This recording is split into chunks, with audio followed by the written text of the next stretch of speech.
আমার মামি দেখতে অনেক সুন্দরী ছিলেন, কিন্তু তার সৌন্দর্যের জন্য তার স্বামী তাকে কোনো বিশেষ গুরুত্ব দিত না। আমি মামার বাড়িতে পৌঁছানোর পর মামি আমার সাথে হাসি ঠাট্টা করতে শুরু করলেন। একদিন মামা বাইরে পার্টি করে বাড়ি ফিরলেন।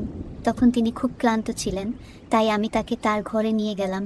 আমি যখন মামাকে বিছানায় শুয়ে দিলাম তখন মামি দরজা বন্ধ করে আমার কাছে আসলেন। মামা গভীর ঘুমে ছিলেন, কিন্তু মামির আচরণ একটু অদ্ভুত লাগছিল। তিনি আমার হাত ধরে তার ঘরের মেঝেতে বসতে বললেন। তারপর মামি যা করলেন তা শুনলে আমি গ্যারান্টি দিয়ে বলতে পারি তোমাদের ওইটা চলে আসবে। তাই বন্ধুরা, তোমাদের কাছে অনুরোধ, অন্তত আজকের গল্পটা শুরু থেকে শেষ পর্যন্ত দেখবে। গল্পটি ভালো লাগলে ভিডিওটি লাইক, শেয়ার এবং চ্যানেলটি সাবস্ক্রাইব করবে প্লিজ। আমার বয়স 24 বছর। ভাই ও ভাবির সাথে থাকি। বাবার মৃত্যুর পর অনেক কিছু বদলে গেছে। ভাইকে নিজের পরিবারের খরচ বহন করায় তিনি আমার দায়িত্ব নিতে আগ্রহী নন। তেমন মনোযোগ না থাকলেও পরিবারের চাপে এমবিবিএ শুরু করেছিলাম, কিন্তু করতে পারেনি। ফি দিতে না পারায় মাঝপথে আটকে যায়। ভাই স্পষ্ট জানিয়ে দিয়েছেন তিনি আর আমার খরচ চালাতে পারবেন না। এই কথা শুনে ভেঙে পড়লেও বুঝতে পারলাম আমাকে নিজের পথ নিজেই খুঁজে নিতে হবে। আমি ধীরে ধীরে বাড়ির পরিস্থিতি সহ্য করতে পারছিলাম না। একদিন ভাইয়ের সাথে বড় ঝগড়া হলো, আর সেই দিনই তিনি আমাকে বাড়ি থেকে বের করে দিলেন।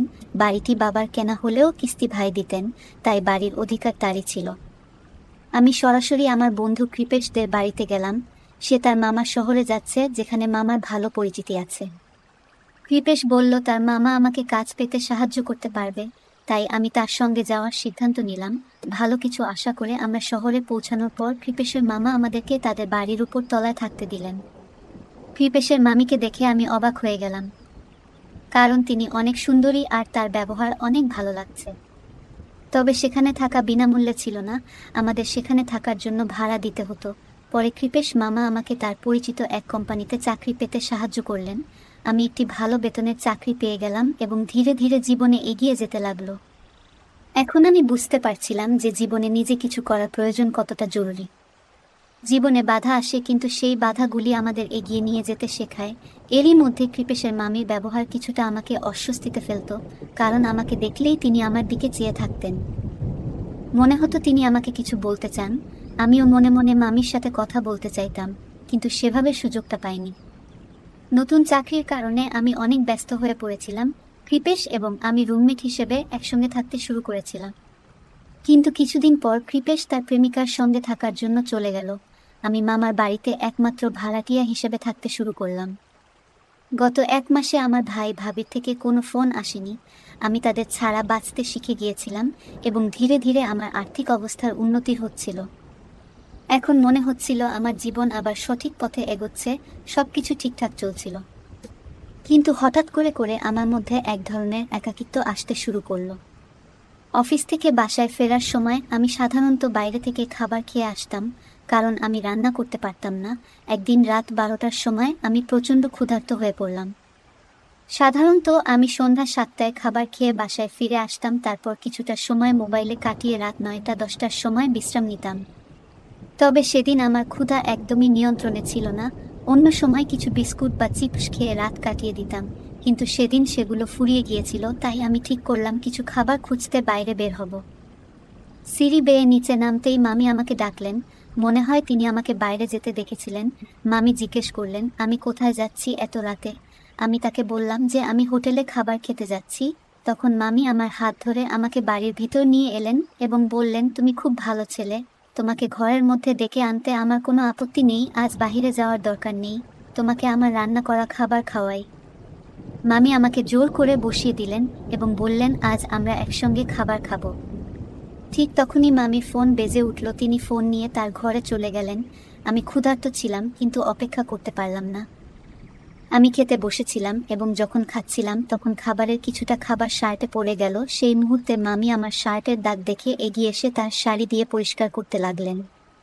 মামি খুবই যত্নশীল মানুষ ছিলেন, সব সময় পরিবারের সবার খেয়াল রাখতেন। তবে আমি কিছুটা অপ্রস্তুত হয়ে পড়েছিলাম, কারণ তিনি খুব কাছাকাছি ছিলেন। তার আন্তরিকতা আমার ভালো লাগছিল, কিন্তু আমি ভেতরে ভেতরে লজ্জিত হচ্ছিলাম। ঠিক তখনই মামা ঘরে এলেন এবং মামি দ্রুত আমার কাছ থেকে সরে গেলেন। আমাকে অনেক আনন্দ দিয়েছিল এবং তাদের অতিথি পরায়ণতা আমার খুব ভালো লেগেছিল, এবং আমি মামিকে ধন্যবাদ জানিয়ে খাওয়া শেষ করলাম। মামি আমার কথা শুনে কিছুটা খুশি হলেন। মামা এবং মামি আমাকে পরিবারের একজন সদস্যের মতোই দেখতেন। একদিন রাতে মামা আমার ঘরে এলেন, তার হাতে কিছু পানি ছিল। তিনি বললেন, আজ আমরা একটু আড্ডা দিব। আমি মামাকে না করতে পারিনি, তাই একসঙ্গে বসে গল্প শুরু করলাম। মামা মামিকে বরফ আনার জন্য বললেন। কিছুক্ষণ পর মামি আমাদের জন্য বরফ নিয়ে এলেন এবং আমি লক্ষ্য করলাম আমি বেশ অস্বস্তিতে ছিলেন। তার চোখে চিন্তার ছাপ ছিল। মামি ইশারা করলেন যেন আমি বেশি পান না করি। তার পরামর্শ বুঝতে পেরে আমি মামার সঙ্গে বসে থাকলেও নিজের দায়িত্বের কথা ভুলিনি এবং মাত্রাতিরিক্ত পান করিনি। কিছুক্ষণ পর মামা খুব ক্লান্ত হয়ে পড়লেন। আমি তাকে তার ঘরে নিয়ে গেলাম তাকে ঘুমাতে সাহায্য করার পর যখন আমি নিজের ঘরে ফিরছিলাম, মামি আমাকে ধন্যবাদ জানাতে এগিয়ে আসলেন। তিনি শুধু কৃতজ্ঞতা জানালেন না, বরং তাদের পরিবারের প্রতি আমার শ্রদ্ধা ও দায়িত্ববোধ প্রশংসা করলেন। আমি মামিকে জিজ্ঞাসা করলাম, আপনি আমাকে মদ্যপান থেকে বিরত করার চেষ্টা করলেন কেন? আপনি আমার প্রতি এত যত্নশীল কেন? মামি শান্তভাবে বললেন, সুকান্ত, তুমি একজন ভালো ছেলে। তোমার মামা এবং তোমার মধ্যে অনেক পার্থক্য আছে। আমি তোমার ভালো চাই বলেই তোমাকে নিষেধ করেছিলাম। মামি যখন কথা বলছিলেন তার চোখে আমার প্রতি স্নেহের ঝলক দেখা যাচ্ছিল। এরপর থেকে আমি মামিকে অন্যরকম চোখে দেখতে শুরু করলাম। প্রতিদিন যখন আমি অফিসের জন্য বের হতাম, মাঝে মাঝে মামার চিৎকারের আওয়াজ তাদের ঘর থেকে ভেসে আসতো। মামা প্রায় মামির সাথে এভাবেই ঝগড়া করতেন এবং আমি বুঝতে পারতাম তিনি তার স্ত্রীর প্রতি যত্নবান নন। যদিও আমি তাদের ব্যক্তিগত ব্যাপারে হস্তক্ষেপ করতে চাইতাম না, তবু বিষয়টা আমাকে কষ্ট দিত। কয়েকদিন পর মামা আবার আমার ঘরে এসে বললেন, আজ আবার একটু আড্ডা দিব। আমি এবারও বেশি মদ্যপান করিনি, তবে মামা এবার পুরোপুরি মাতাল হয়ে গেলেন। নেশাগ্রস্ত অবস্থায় তিনি মামিকে ফোন করে বরফ আনার জন্য বললেন। মামি এলে মামা তাকে কিছুটা কঠোরভাবে কিছু বলতে শুরু করলেন, যা আমাকে অস্বস্তিতে ফেলল। মামি তখন শান্তভাবে বললেন, এবার থামো, ঘরে চলো। মামা মামিকে তার কথার জন্য ধমকাতে শুরু করলেন। মামি ভীতু হয়ে দ্রুত চলে যেতে লাগলেন। কিছুক্ষণ পরে আমি একটি বড় শব্দ শুনতে পেলাম। বাইরে গিয়ে দেখি মামি সিঁড়ি থেকে পড়ে গেছেন। আমি দ্রুত তার কাছে গিয়ে সাহায্য করলাম এবং তাকে উঠতে সাহায্য করলাম। সেই মুহূর্তে আমি বুঝলাম সম্পর্কের মধ্যে শ্রদ্ধা এবং যত্ন কথাটা জরুরি। মামি সিঁড়ি থেকে পড়ে গিয়ে আহত হয়েছিলেন দেখে আমি তৎক্ষণাৎ তার দিকে দৌড়ে গেলাম। তিনি বেশ আঘাত পেয়েছিলেন এবং নিজে থেকে উঠে দাঁড়াতে পারছিলেন না। আমি তাকে সাহায্য করার জন্য কোনো উপায় খুঁজে না পেয়ে তাকে সাবধানে কোলে তুলে তার ঘরে নিয়ে গেলাম। সেই মুহূর্তে মামি খুব কষ্ট পাচ্ছিলেন এবং তার চোখে জল চলে এসেছিল। আমি তাকে বিছানায় বসিয়ে দিলাম এবং তার চোখের জল মুছে দিলাম। তার হাঁটুর উপর অনেক আঘাত লেগেছিল, তাই আমি সেখানে মলম লাগাতে শুরু করলাম। আমার উদ্দেশ্য ছিল কেবল তার আঘাত ছাড়ানোর, কিন্তু মামি আমাকে অন্যভাবে দেখছিলেন। আমি বুঝতে পারলাম যে তিনি আমাকে কৃতজ্ঞতা দৃষ্টিতে দেখছিলেন। তার চোখে ছিল এক ধরনের স্নেহ। পরিস্থিতি কিছুটা অস্বস্তিকর হয়ে উঠেছিল। অন্য কিছু বিষয়ে কথা বলতে শুরু করলাম যেন পরিবেশ স্বাভাবিক থাকে। এ সময় আমার নজর ঘরের এক কোণায় থাকা একটি পুরনো মোবাইলের উপর পড়ল। সেটি একটি খুব সাধারণ মোবাইল ছিল। আমি সেটি তুলে মামিকে জিজ্ঞাসা করলাম, এটা কার মোবাইল? এত পুরনো ফোন এখনো কেন এখানে রাখা আছে? মামি মুচকি হেসে বললেন, এটা আমার মোবাইল। মামিকে এত সাধারণ একটি মোবাইল ব্যবহার করতে দেখে আমি কিছুটা অবাক হলাম। তখন আমি বললাম, আপনি কেন এত পুরনো ফোন ব্যবহার করছেন? মামি বললেন, আমার প্রয়োজন একটু কম, আর এই মোবাইলে আমার সব কিছু হয়। তার সহজ সরল জীবনের প্রতি ভালোবাসা দেখে আমি নতুনভাবে জীবনকে দেখতে শিখলাম। মামার ইনকাম ভালোই, তবু তার জীবনযাপন বেশ সাধারণ কেন, এটা নিয়ে আমি ভাবছিলাম। একদিন মামি বলল, আমারও কিন্তু আধুনিক ফ্যাশনের শখ আছে, কিন্তু কি করব, তোমার মামা একটু পুরনো ধ্যান ধারণার মানুষ। ওনার মনে হয় আমি অ্যান্ড্রয়েড মোবাইল চালাতে পারবো না, তাই তিনি আমাকে এই সাদামাটা ফোন দিয়েছেন। কিন্তু সত্যি বলতে মোবাইলের থেকেও আমায় এমন কারো প্রয়োজন যে আমাকে সত্যিকারের বোঝে। মামি কথা বলতে বলতে আমার হাত ধরে ফেলেছিল, মনে হচ্ছিল ওনার মনের সব কথা আমাকে বলছে। ঠিক তখনই মামার কাশের শব্দ শুনতে পেলাম। উনি এত জোরে কষলেন যে আমার ঘর থেকে সরাসরি ওনার ঘর পর্যন্ত আওয়াজ গেল। আমি ভাবলাম মামা বুঝি বাইরে চলে এসেছেন, তাই দ্রুত মামির ঘর থেকে বেরিয়ে নিজের ঘরে চলে গেলাম। পরে দেখলাম মামা নিজের জায়গাতেই ঘুমিয়েছিলেন। এরপর আমি আর মামির ঘরে যাইনি, নিজের ঘরে শুয়ে পড়েছিলাম। মামির কথাগুলো নিয়ে ভাবছিলাম, কিছু একটা বলতে চাচ্ছিল। কয়েকদিন এভাবেই কাটে। কখনো অফিসে যাওয়ার সময়, আবার কখনো অফিস থেকে ফেরার সময় মামার ঘর থেকে চিৎকারের শব্দ শুনতে পেতাম। মামা মনে হয় মামির উপর রাগারাগি করতেন, কিন্তু আমি কখনো কিছু বলার সাহস পাইনি। একদিন অফিস থেকে বাড়ি ফিরে আসার পর মামি আমাকে চা নাস্তার জন্য ডাকলেন। আমি বললাম আমি একটু ফ্রেশ হয়ে আসছি। আমি আমার ঘরে গিয়ে একটু ফ্রেশ হয়ে নিলাম, তারপর মামির ঘরে চা নাস্তার জন্য চলে গেলাম। সেদিন মামি বেশ খুশি মেজাজে ছিলেন। আমি জিজ্ঞাসা করলাম, মামা কোথায়, আজ তাকে দেখছি না। মামি হেসে বললেন, তোমার মামা কয়েকদিনের জন্য বাইরে গেছেন, তুমি ইচ্ছামতো গল্প করতে আসতে পারো, কোনো সমস্যা নেই। আমি তোমার জন্য অপেক্ষা করব। এই বাড়িতে এখন তুমি আর আমি। মামা বাড়িতে না থাকায় মামি বেশ স্বচ্ছন্দে ছিলেন। ওনার মুখে এমন এক ধরনের হাসি ছিল যেন অনেকটা স্বস্তি পেয়েছেন। সেদিন মামি আমার সঙ্গে অনেকক্ষণ নানা ধরনের কথা বললেন, আর মাঝে মাঝে আমার হাতে চাপড় মারছিলে। আমি একটু অস্বস্তি বোধ করছিলাম, কিন্তু মামি বেশ খোলামেলাভাবে কথা বলছিলেন। রাতের খাওয়া শেষে আমি যখন ঘরে ফিরে যাচ্ছিলাম, মামি আমাকে থামিয়ে দিয়ে বললেন, তুমি কি কাল আমার জন্য ছুটি নিতে পারবে? আমি জিজ্ঞাসা করলাম, কেন? মামি বলল, আগামীকাল আমার এক পুরনো বান্ধবীর বিয়ে। এখানে আমার সব ছোটবেলার বান্ধবী আসছে। আমি একটু বাইরে যেতে চাই, তোমার মামা থাকলে হয়তো সাহস পেতাম না, কিন্তু তুমি এখানে থাকলে আমি অনেকটা শাস্তি পাই। মামির কণ্ঠে মিষ্টি একটা আকুতি ছিল। আমি জানতে চাইলাম, এই শহরে তোমার বিয়ে তো 3 বছর হয়ে গেল, এখনো এই শহরটা ঠিকমতো চিনতে পারলেন না? মামি একটু হেসে বললেন, কি করে চিনব, তোমার মামা আমাকে খুব একটা বাইরে নিয়ে যান না, আর নিলেও রাস্তাঘাট দেখেন না। যদি শহরটা চিনতাম তাহলে তোমাকে অনুরোধ করতাম না। তুমি যদিও এখানে নতুন, তবু বাচ্চারা সবসময় একটু বেশি চালাক হয়। মামি আমার দিকে তাকিয়ে মিষ্টি হেসে বললেন, তুমি কি কাল আমার সঙ্গে যাবে? আমি কিছুক্ষণ ভেবে হাসি মুখে হ্যাঁ বললাম। আমার সম্মতি শুনে মামি বেশ খুশি হলেন, এমনকি আনন্দে আমাকে জড়িয়ে ধরার মতো অবস্থা হলো। পরের দিন আমি মামির জন্য ছুটি নিলাম। সেদিন মামি শাড়ি না পরে সুন্দর এক পোশাক পরে এসেছিলেন। পোশাকটি সাদামাটা ছিল, কিন্তু মামিকে ওই পোশাকে দারুণ সুন্দর লাগছিল। তাকে দেখে আমি অবাক হয়ে গেলাম। আমি মজা করে মামিকে বললাম, মামি আজ তো আপনাকে খুব সুন্দর লাগছে। মামি একটু লজ্জা পেয়ে কিছু বলল না। যে বিয়েতে আমরা গিয়েছিলাম সেখানে আমার পরিচয় হলো মামির বন্ধুদের সঙ্গে। তারা সবাই আমাকে মামির স্বামী ভেবে ভুল করেছিল। বিশেষ করে যখন আমরা বাড়ি ফিরলাম, তখন আমি মামিকে ওনার ঘরে পৌঁছে দিয়ে নিজের ঘরের দিকে যাচ্ছিলাম, কিন্তু মামি আমাকে থামিয়ে দিলেন। আমি ওনার সঙ্গে ঘরের ভেতরে ঢুকে গেলাম। তারপর তিনি কথোপকথন শুরু করলেন। কথা বলতে বলতে মামি হঠাৎ বললেন, যদি আমার বান্ধবীদের কথা সত্যি হতো, যদি সত্যিই তোমার মামার জায়গায় তুমি আমার স্বামী হতে, কেমন হতো বলতো? মামির এরকম প্রশ্ন, আমি একটু বিভ্রান্ত হয়ে গেলাম। এমন প্রশ্ন শুনে মনে হচ্ছিল মামির মনে হয় আমাকে একটু বিশেষভাবে পছন্দ হয়ে গেছে। সে হয়তো আমাকে মনে মনে ভালোবাসে। সত্যি বলতে আমিও মামির সৌন্দর্য আর ব্যবহারিক স্বভাবের প্রতি দুর্বল হয়ে পড়েছিলাম, কিন্তু আমি কখনোই সেটা প্রকাশ করিনি। মামির এই প্রশ্নের কোনো উত্তর আমার কাছে ছিল না, কারণ আমি বুঝতেই পারছিলাম না কি বলবো, ভেবে পাচ্ছিলাম না। এমন সময় মামি আমাকে ধন্যবাদ জানিয়ে আলিঙ্গন করলেন। আমার হাত যখন ওনার পিঠে পড়ল, তখন হঠাৎ মামি ব্যথায় চিৎকার করে উঠলেন। আমি চিন্তিত হয়ে জিজ্ঞাসা করলাম, মামি আপনার ব্যথা লাগলো কি করে? মামি কিছু না বলে ঘরের ভেতর যেতে চাইলেন, কিন্তু আমি ওনাকে থামালাম। পিঠে কিছু আছে কিনা তা দেখার চেষ্টা করলাম। তখন আমি লক্ষ্য করলাম ওনার পিঠে কিছু দাগ দেখা যাচ্ছে। দাগ দেখে আমি বুঝতে পারলাম নিশ্চয়ই মামা আর মামির মাঝে কোনো ঝামেলা হয়েছে। মামা তাকে অনেক মেরেছে। মামি কিছু বলতে চাইলেন না, কিন্তু উনার চোখে জল ছিল।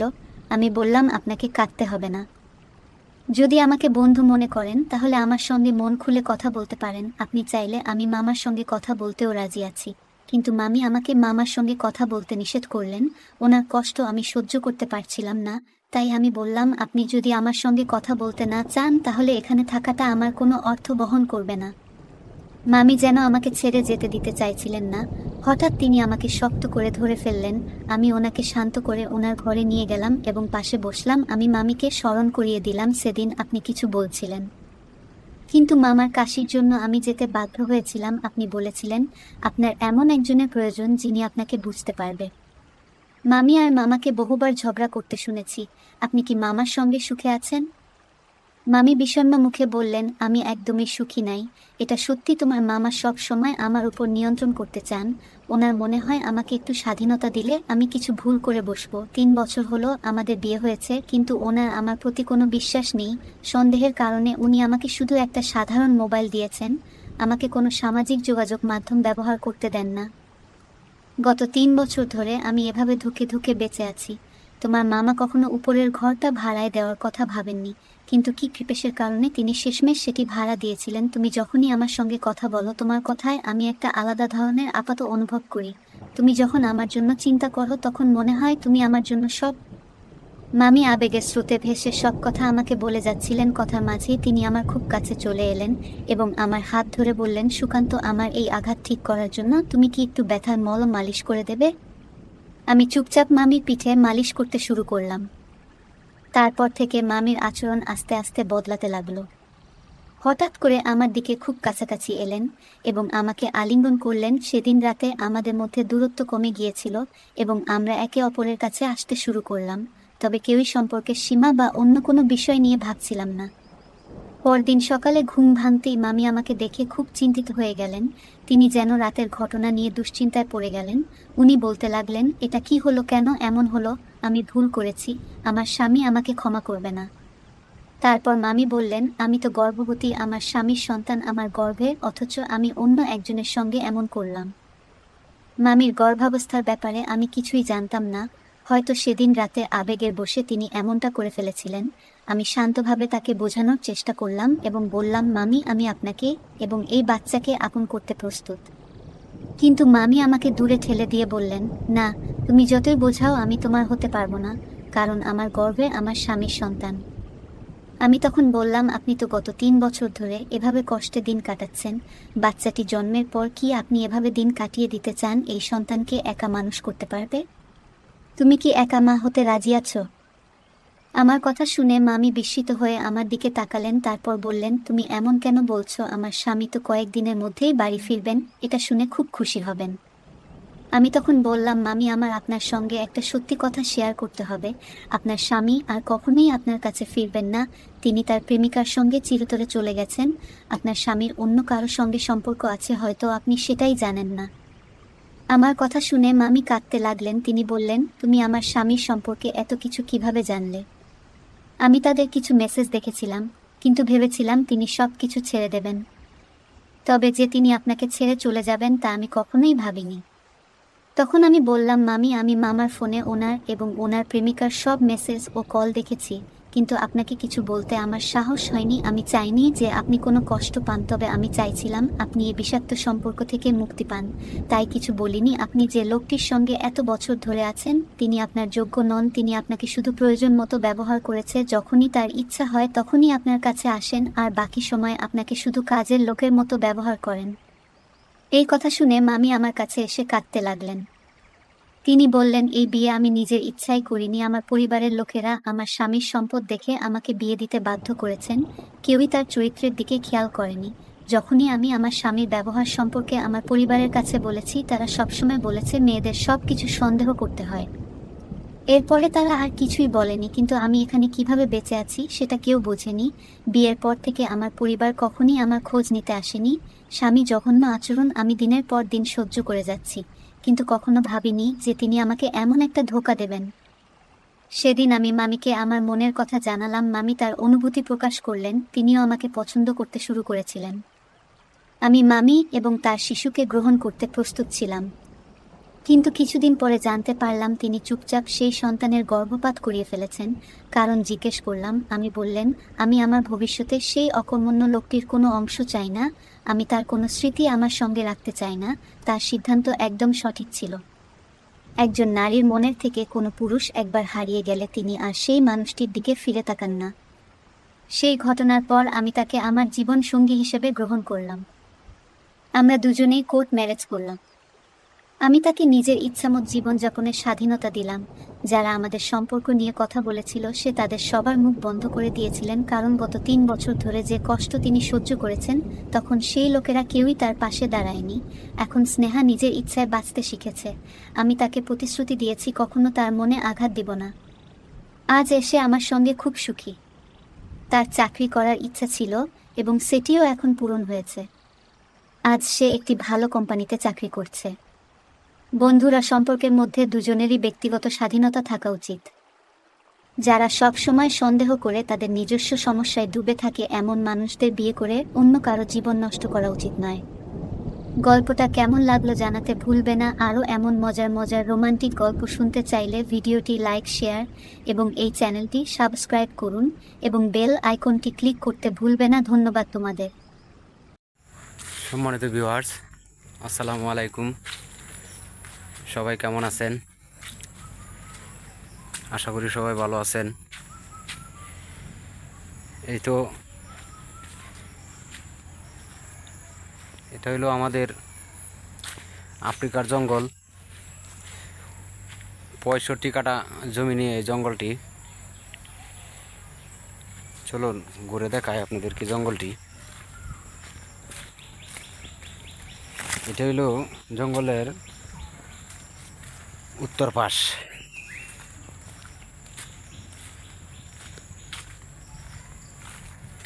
এই জঙ্গলের উত্তর পাশ এটা।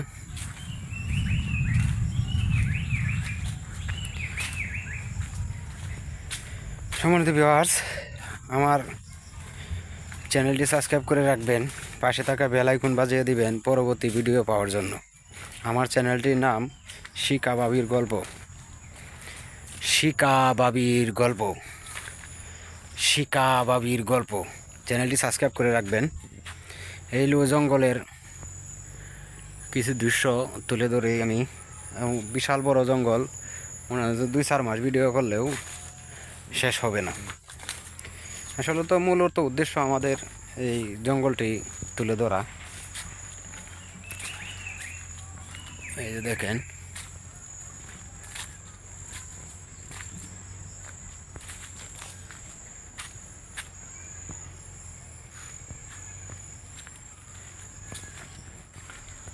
বিশাল এই জঙ্গলটি আপনাদেরকে দেখানোর উদ্দেশ্য আপনাদের মহামূল্যবান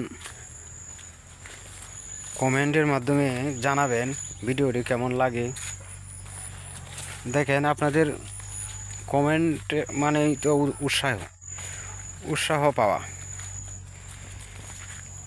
মূল্যবান কমেন্ট করলেই উৎসাহ জাগে আরও নতুন নতুন ভিডিও দেওয়ার জন্য।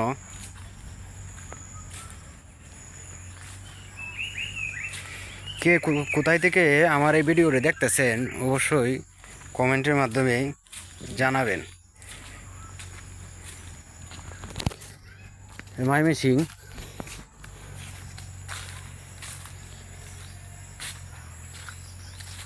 জঙ্গলটি অবস্থিত হচ্ছে ময়মনসিংহ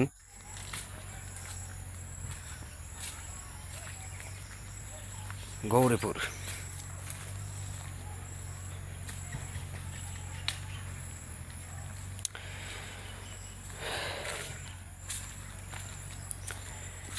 এইলো আমাদের উত্তর পাশে একটি উগার আছে। এই যে দেখেন, উগারটি 10 ফিট উচ্চতায় বাঁধা হয়েছে। এটা আমরা বসে আড্ডা মারি।